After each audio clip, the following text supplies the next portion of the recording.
Olá, pessoal! Sejam todos bem-vindos a mais um podcast em que a gente comenta a reflexão de sábado. Eu sou a Ana Paula, líder do Movimento Radiação. Olá, pessoal, tudo bem? Eu sou o Júnior, também líder do Movimento Radiação. Privilégio estar com vocês. Tá prestando atenção, não? Tava assim. Bom, algumas pesquisas elas sugerem que até 84% da população do mundo são membros de grupos religiosos ou dizem que a religião é importante em suas vidas. No entanto, qual será o conceito que as pessoas têm sobre Deus? No podcast de hoje, falaremos sobre Deus e qual a vontade dele para nós.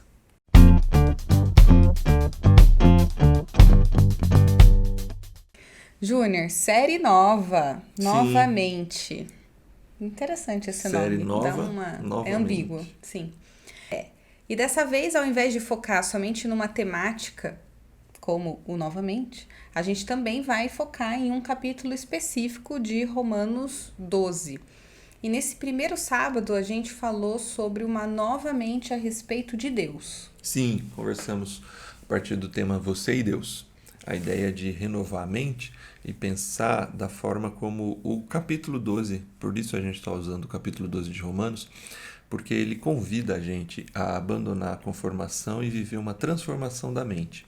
E aí ele vai discorrer sobre isso por todo o capítulo. Sim, aí só para você lembrar, o Júnior se dedicou aos 2 primeiros versos que falam assim: portanto, irmãos, rogo-lhes pelas misericórdias de Deus que se ofereçam em sacrifício vivo, santo e agradável a Deus. Este é o culto racional de vocês. Não se amoldem ao padrão desse mundo, mas transformem-se pela renovação da sua mente, para que sejam capazes de experimentar e comprovar a boa, agradável e perfeita vontade de Deus. E, Júnior, eu acho interessante porque eu achei uma pesquisa também da Datafolha de 2007 que mostra que 97% dos brasileiros acreditam em Deus. Eles acreditam totalmente em Deus, é uma parcela grande, né? E 2% tem dúvida, 1% não acredita. Mas mesmo aquelas pessoas que não seguem uma religião, 81% delas acreditam que Deus existe. Eu acho que esse é um bom começo para esse podcast, porque na verdade a maior questão não é a crença em um ser superior, Sim. seja o Deus do cristianismo ou qualquer outra divindade divina, mas em como nós enxergamos esse ser superior. E aí eu já trago a reflexão de sábado porque você trouxe o conceito de medo. Sim. Primeira coisa no começo do verso: rogo-lhes, irmãos, pelas misericórdias de Deus. Paulo apela para as misericórdias de Deus, ele apela para uma aproximação de Deus por sua misericórdia. Então, eu trouxe o fato de que a maioria das religiões, e o cristianismo não foge muito disso, por vezes nós somos criados num conceito de medo de Deus. A Bíblia fala sobre o temor a Deus, mas esse temor a Deus, ele não é um medo de Deus da forma como nós nos relacionamos com Ele. Porque o relacionamento com Deus, nas mais diversas religiões, elas se parecem com aquele fato assim, que Deus é alguém que está disposto a punir. Sim. E então a gente precisa fazer alguma coisa para aplacar a ira desse Deus. É um Deus caricato, né? É o Deus que fica em cima da nuvem com raios e trovões, jogando raios em quem faz o mal, quem peca e quem não segue o que ele quer. Então é sempre uma relação em que as pessoas pensam que Deus é algo assim que está sempre disposto a estragar, um estraga-prazeres, né? E ao mesmo tempo, quando tem uma aproximação, é uma aproximação assim: eu preciso fazer algo para ser reconhecido, para ser visto, para ser abençoado por Deus. E olha como que essa crença é real, porque apesar de muita gente hoje não seguir uma religião e, pelo contrário, ter repulsa à religião justamente por essa visão de Deus, isso gera o sentimento de quando volta a ter um relacionamento, agora eu posso voltar porque eu sosseguei a vida, eu tô fazendo tudo certo. Sim. Como se o relacionamento com Deus fosse só quando tá tudo bem. Ou quando você tá fazendo certinho.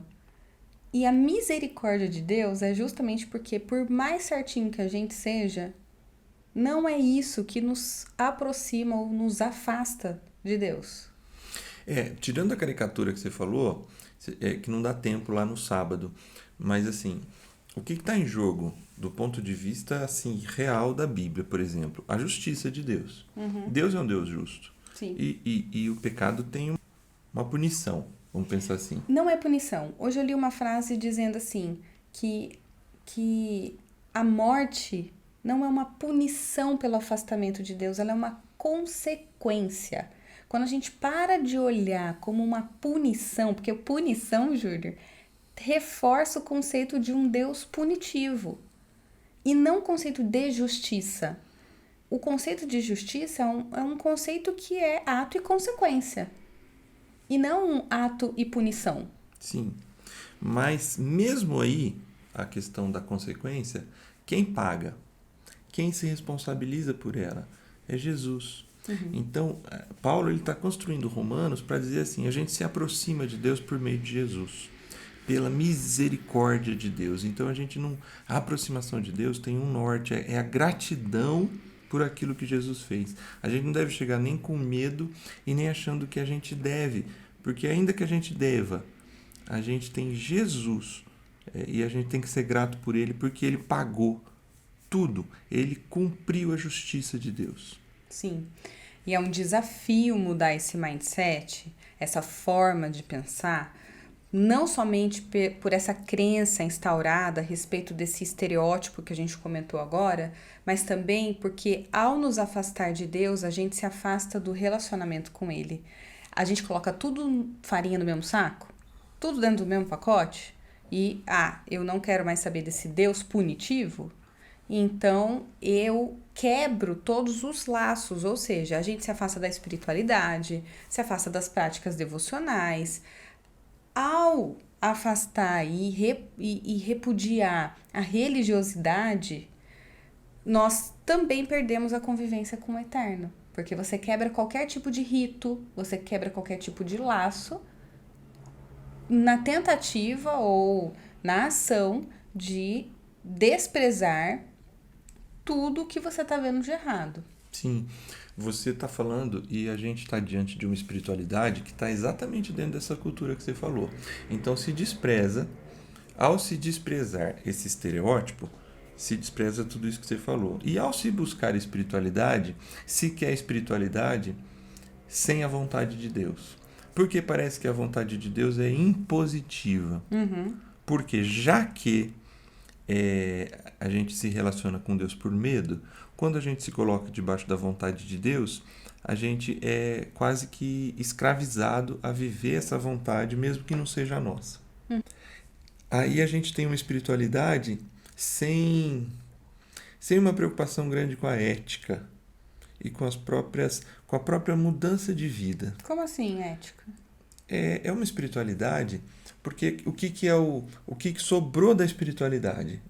E você falou lá no começo, na pesquisa. Quase 100% das pessoas têm um desejo, uma necessidade e uma crença de que Deus existe. E aí quer se aproximar desse Deus. Sim. Quer viver experiências espirituais que tragam algum conforto para a vida. Só que ao rejeitar, é uma experiência que não conversa com a vida. A religiosidade fica mesmo a espiritualidade fica distante da vida. Eu posso ser um mau profissional, ou eu posso ser uma pessoa que é desregrada em muitos aspectos, sem equilíbrio na vida em muitos aspectos, mas eu posso viver a espiritualidade, porque a espiritualidade ela não é a espiritualidade do corpo, a gente já falou disso em outros podcasts. É uma espiritualidade que a minha vida secular é uma e a minha espiritualidade é outra. A espiritualidade cristã, do ponto de vista de Romanos 12, vem para quebrar isso. Primeiro, não é pelo medo. Então, para de ter medo de se aproximar do Deus, Pai de Jesus Cristo. E segundo, é uma espiritualidade que vai impactar na vida, porque ele vai dizer que a gente é sacrifício vivo, que a gente vai transformar a mente. E o resto do capítulo vai desenvolver isso um pouco mais. A gente já entra no não se amoldem ao padrão desse mundo, mas eu tive um insight que eu queria saber a sua opinião. Porque na hora em que eu desprezo a figura do Deus punitivo, e mantenho o desejo da espiritualidade, quem entra no centro da espiritualidade? No lugar de Deus? Eu mesmo. Eu mesmo. Uhum. Isso mesmo. Esse é o padrão que o mundo impõe hoje. É. Então, quando eu olho, não se amoldem ao padrão desse mundo, o conceito de espiritualidade, o que o mundo vem a oferecer como paz, não é o padrão que eu desenhei, o design que eu fiz pensando no homem. Eu quero que vocês experimentem e comprovem, que vocês tenham experiências sobre a boa, perfeita e agradável vontade, a minha vontade sobre a vida de vocês. Vontade de Deus, né? Exatamente. Mas é exatamente isso. Esse padrão, esse esquema que Paulo fala, né? Na verdade, ele está baseado hoje na nossa cultura no eu mesmo. Tem um autor que eu estava lendo hoje, inclusive, que chama isso de euísmo. Euísmo? Euísmo. Interessante. Que é mais do que o egoísmo, né? É uma coisa individualizada mesmo, assim. Então, isso está presente nas redes sociais, a gente comentou bastante sobre isso. O centro somos nós.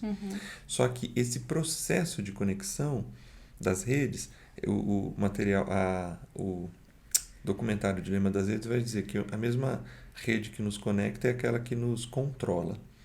Só que nós mesmos, quando nós nos tornamos essa posição, como você citou aí, o centro da nossa espiritualidade, existe um processo de prisão também. Por quê? E aí é o lance da vontade de Deus, boa, perfeita e agradável, que Paulo fala. Toda coisa que é colocada no lugar de Deus, ela obviamente é um tipo de idolatria, mas você só consegue colocar no lugar de Deus algo da criação. Sim. Se Deus é único, Criador, todas as outras coisas que a gente chama de Deus, eles são aspectos da criação. Podem ser inclusive aspectos positivos da criação. Só que se ele ocupar o lugar errado, ele vai criar uma prisão. A boa e agradável vontade de Deus nos liberta para viver em essência a intenção original de Deus para a humanidade. Sim, tá tão distorcido esse conceito, porque a boa vontade que a gente tem vivido hoje é a nossa. Eu tenho vontade, eu faço. Eu quero, eu faço. Eu estou vivendo a minha própria vontade. E dar lugar ao Deus novamente, a Deus novamente, é se despir de uma velha prática, é tomar consciência de que esse lugar ele não foi criado, ou ele não é possível de ser usurpado por uma criatura. Porque quando você fala assim, eu faço a minha vontade, eu faço o que eu quero, a pergunta é, faz mesmo? Exato. Porque assim, nós somos influenciáveis. Sim. Do que lemos, do que ouvimos, do que vemos, do que estudamos, do que convivemos, da nossa família, da nossa religião. Sim. É um círculo é um grande emaranhado de influências. Todo ser humano é influenciado. A pergunta de Paulo, que ele faz em 1 e 2, é assim, de outra forma, né? Quem te influencia? E o que ele está dizendo é assim, todo o padrão do mundo é uma influência que vai escravizar. O padrão de Deus é uma influência que vai libertar. E essa é a questão desde o início da história, que a serpente fala para o primeiro casal, né? Mas o que foi mesmo que Deus disse para vocês? É a mesma proposta, é a mesma história. O detalhe é que a gente está vivendo um mundo em que essa figura de um Deus, que a gente não chega por ele por suas misericórdias, ela está tão estabelecida no inconsciente coletivo que fica muito difícil a gente romper com tudo isso. Para a gente fechar, Júnior, eu queria trazer o outro lado. Qual? Porque até então a gente está falando da visão deturpada sobre Deus, da espiritualidade que foi usurpada por nós mesmos e a nossa vontade, e colocando o homem, como o nosso próprio centro. E eu quero colocar o outro lado da questão, que é o falso relacionamento. Como assim? Uma devoção mascarada. Parece que eu vivo, parece que eu tô me relacionando, mas na verdade o meu eu ainda está presente. É como, não, eu tenho um relacionamento com Deus. Eu mentalizo, eu tenho a minha fé, mas ela não se desenvolve, ela não cria práticas devocionais, ela não aguça a vontade de conhecer mais sobre esse Deus, de ir além, de conhecer a boa, perfeita e boa vontade dele para nós. É a espiritualidade reversa, talvez, não sei se eu posso chamar disso, porque não, Deus é o centro da minha vida, eu tenho um relacionamento com Deus, mas no fim das contas você continua sendo o centro da sua vontade, porque não gera a vontade, não gera o compromisso de se relacionar mais profundamente, de conhecer de fato. É uma verdade. Isso acontece muito com pessoas religiosas ou que têm uma espiritualidade. Às vezes estão dentro de igrejas e às vezes não estão dentro de igrejas. E tem frases parecidas com a que você falou. Todas essas espiritualidades, eu me lembrei agora de um professor meu. Nós temos uma sociedade que é pró-Deus, mas é anti-Cristo. Sim. A centralidade da espiritualidade cristã, por óbvio que seja, é Jesus Cristo. Lógico. Então, assim, quando o centro da espiritualidade não é Jesus, Deus, ou ele é alguém que vai nos punir, ou é alguém que vai nos abençoar. Quando a espiritualidade é Jesus, ele é alguém que fez algo por nós e que nos coloca numa missão com ele. É completamente diferente. Então, assim, a gente fala muito sobre Deus, mas a gente tem dificuldade de encarar, viver Jesus. E essa é a espiritualidade cristã, e esse é o momento, é a chave de virada. Porque se Jesus é o centro da minha espiritualidade, pelas misericórdias de Deus, de alguma forma resume que Jesus é o centro da minha espiritualidade. Se Jesus é o centro da minha espiritualidade, eu quero me parecer com Ele, eu me identifico com Ele e eu decido se relacionar. Não só, mas a ser luz como Ele foi. E a viver e anunciar o que Ele anunciou. Porque aí eu faço parte disso. Então, quando a pessoa ou as pessoas têm dificuldade com esse passo, é porque a espiritualidade delas em Deus é centralizada em si, porque é uma espiritualidade que está esperando receber coisas e viver a própria vida. E o receber a coisa não necessariamente é um bem material. Não. É estar pleno. Sim. Mas é assim, tudo menos cruz.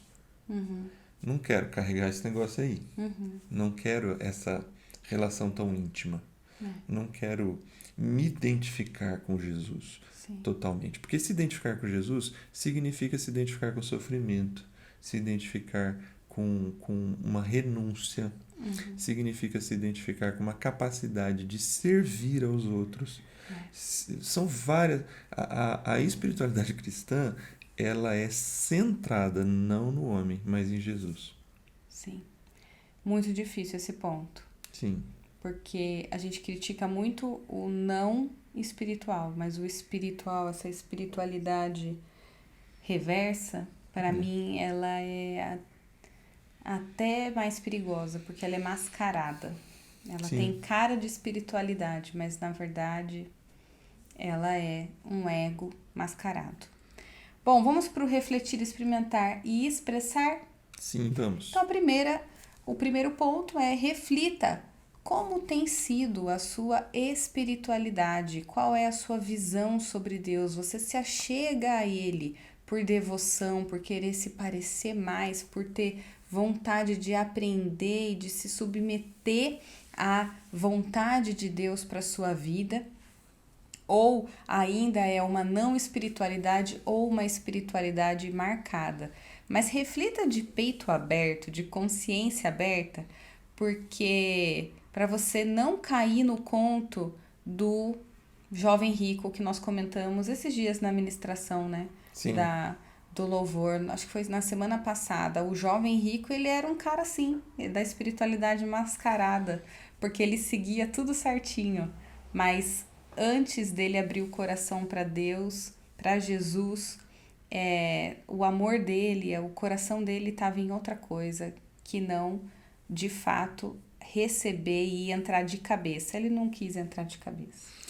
Experimente, como disse Paulo, experimente a boa, agradável e perfeita vontade de Deus. Para fazer isso, você vai precisar de um processo de renovação da mente. E aí, eu não vou me alongar, você pode ouvir sábado a reflexão, mas esse processo de renovação da mente passa em primeiro lugar para você mudar essa visão da relação com Deus.